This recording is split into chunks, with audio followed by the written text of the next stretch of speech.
ভিডিওতে আমরা ইকোনমিক্স সম্বন্ধে জেনেছিলাম। ইকোনমিক্স হচ্ছে একটা ডিসিপ্লিন যেখানে অবজারভেশন এবং অ্যানালিসিস অফ ইকোনমিক অ্যাক্টিভিটিস কি না, production and consumption activities for better use of the resources, সেই ইকোনমিক অ্যাক্টিভিটি সম্বন্ধে জেনেছিলাম। অর্থাৎ আমাদের সভ্যতা এগিয়ে নেওয়ার জন্য ইকোনমিক অ্যাক্টিভিটিসগুলো সুষ্ঠুভাবে পরিচালনা করা ভীষণভাবে জরুরি।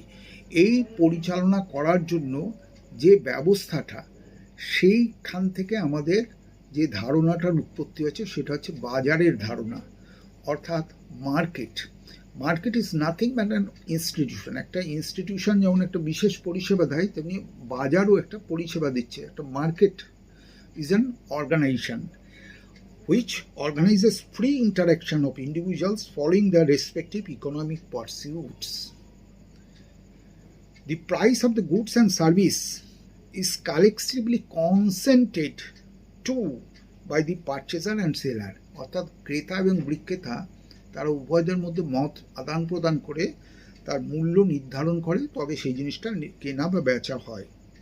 এইবার এই যে বাজার ব্যবস্থাটা তৈরি করা, দুটো পদ্ধতির অনুসরণ করা হয়। একটা হচ্ছে সেন্ট্রালি প্ল্যান্ড ইকোনমি, একটা বাজার তৈরি করে, আর একটা হচ্ছে মার্কেট ইকোনমি, এরা একটা বাজার তৈরি করে। তাহলে আমরা বাজারের কনসেপ্ট পেলাম। যেমন বাজার বলতে যেমন বলি আমরা, আশেপাশে এসে সবজি বাজার আছে, আমরা যে সবজি কিনতে যাই, চাল ডালের বাজার আছে, বা হাটে যাই, বা মাছের বাজারে যাই, আমরা গিয়ে পোষালে তারা যারা নিয়ে আসে তাদের মজুরি, তাদের যে রিসোর্সটা পেলো, তার যে দামটা তারা চাইছে, আবার আমরা যারা কিনছি তাদের সামর্থ্যের মধ্যে কেনা বেচা হলে, এগ্রিড হলে এটা হয়।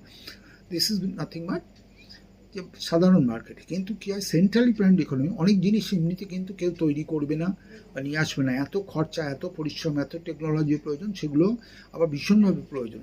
সেইগুলোর জন্য সেন্ট্রাল গভর্নমেন্ট বা সেন্ট্রালি প্ল্যান্ড অথরিটি প্ল্যান করে তার টাকা ব্যয় করে এবং সেটা মার্কেটে যোগান দেওয়ার ব্যবস্থা করে যেভাবে একটা বাজার তৈরি করে, সেটাকে বলা হয় central planned economy market.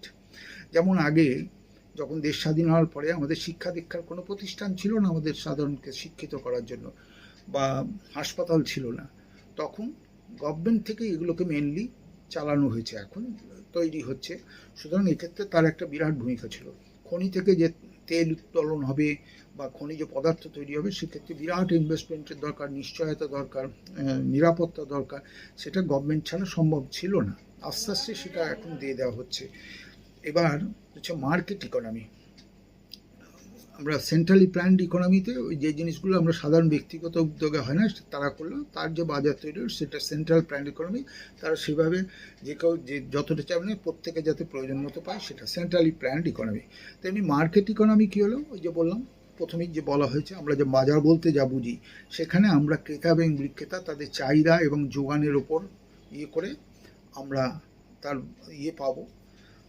The price reflects on the society's valuation of the goods and service in question. The buyers demands more. If the buyers demand more of a certain good, the price of the good will rise. তার দাম বেড়ে যাবে যদি চাহিদা বেশি হয়। This will send a signal to the producer of that good to the effect that the society wants more of that good than it's being currently produced, and the producer of that good in their turn are likely to increase their production. সুতরাং তার চাহিদা বাড়লে, দাম যদি পায়, সে আরও বেশি উৎপাদন করবে। এইভাবে একটা বাজার তৈরি হবে। আবার যদি না চায়, তার দাম পড়ে যাবে। কিন্তু আমরা বেসিক্যালি একটা ব্যবস্থা, কয়েক মুষ্টিম একটি দুটি কান্ট্রি ছাড়া সব জায়গাতেই এই যে বাজারটা, এটা এই মিক্সড ইকোনমি, যেখানে সেন্ট্রালি প্ল্যান্ড একটা ইকোনমি, তারা একটা বাজার তৈরি করে, আবার আমাদের ব্যক্তিগত উদ্যোগে যে সাধারণ বাজার, সেও যোগান দেয়। এভাবে একটা মিক্সড ইকোনমি তৈরি হয়। এদের centrally planned economy, market economy, এদের সুবিধা অসুবিধা এগুলো আমরা ভুক্তভোগী, জানি যে সেন্ট্রালি প্ল্যান্ড হলে কোনো জিনিসে ওই ভীষণ একটা ক্রাইসিস তৈরি হবে, আবার মার্কেট ইকোনমি হলে তার দাম লাগাম ছাড়া হয়ে যাবে। সুতরাং এ প্রতিনিয়ত চলতে থাকবে, এর ব্যবস্থার মধ্যে দিয়ে আমাদের এগিয়ে যেতে হবে। এরপরে হচ্ছে আমাদের এই যে ইকোনমিটাকে ব্যবস্থাটাকে আবার যদি প্রোডাকশন বা তার রিসোর্সের বেসিসে আমরা তিনটে ভাগে ভাগ করতে হবে, একটা প্রাইমারি সেক্টর, একটা সেকেন্ডারি সেক্টর, একটা টার্সিয়ারি সেক্টরে। প্রাইমারি সেক্টর মানে আমরা যে জিনিসগুলোকে প্রথমেই উৎপাদন করে ব্যবহার করছি সেইগুলোর যে ব্যবস্থার মধ্যে দিয়ে আমরা আদান প্রদান করি সেটা হচ্ছে primary sector. Primary sector which is dependent on the availability of natural resources in order to manufacture the goods and to execute various processes. যেমন আমরা কি বলছি, agriculture, fishing, mining, dairy and forestry, এগুলো সবই হচ্ছে প্রাইমারি সেক্টরে। তাহলে natural রিসোর্সগুলোকে যখন আমরা ইউজ করছি তো উৎপাদন করে, সেগুলো হচ্ছে প্রাইমারি সেক্টর। এবার সেকেন্ডারি সেক্টর কি, এই প্রাইমারি সেক্টরকে ইউজ করে, ওটাই ওইভাবে ইউজ না করে এই প্রাইমারি সেক্টরের যে জিনিসগুলোকে আর changed into other forms through ways of manufacturing. এই যে প্রাইমারি প্রোডাক্টসগুলোকে আবার চেঞ্জ করে, পরিবর্তন করে ম্যানুফ্যাকচারিং প্রসেসের মধ্যে দিয়ে আমরা ইন্ডাস্ট্রিয়াল অ্যাক্টিভিটির মধ্যে দিয়ে তখন ইউজ করছি, সেটাকে বলা হবে সেকেন্ডারি সেক্টর। যেমন আমরা কি জানি যে ফুড প্রসেসিং, একটা আলু থেকে আলুর চিপস তৈরি করছি, অয়েল রেফিনারি, তেলটাকে প্রসেস রেফিনারির মধ্যে দিয়ে আমরা ইউজেবল করা হয়, ম্যানুফ্যাকচারিং যে কোনো জিনিস, সেটাকেও আমরা সেকেন্ডারি সেক্টর করব। এবার থার্ড একটা সেক্টর হলো, এটা হচ্ছে টার্সিয়ারি সেক্টর। সেটা কি না, এইটা কোনোটাই প্রাইমারি ওগুলো দুটোর মধ্যে কোনোটাই করবে না, কিন্তু এই দুটো সেক্টরকে এগিয়ে নেওয়ার জন্য আরেকটা সেক্টরে ভীষণভাবে প্রয়োজন। যেমন লোকে যদি এডুকেটেড না হয়, টেকনোলজি যদি না আনে, তাহলে কিন্তু ওই জিনিসগুলোকে এগোবে না।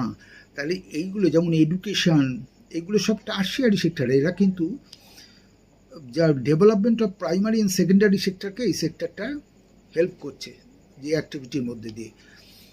by themselves do not produce a good, but they are an aid or a support for the production process. This sector contributes largest in terms of GDP. GDP আমরা পরে পড়বো। This also service sector and is an important when they consider development of other two sectors.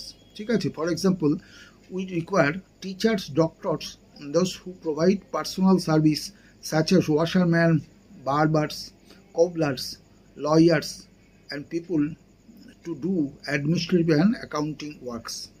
ঠিক আছে, in recent times certain service based on information technology also important tertiary sector. Internet cafes, ATM booths, call centre, software companies, এগুলো সব tertiary সেক্টরের মধ্যে পড়ছে।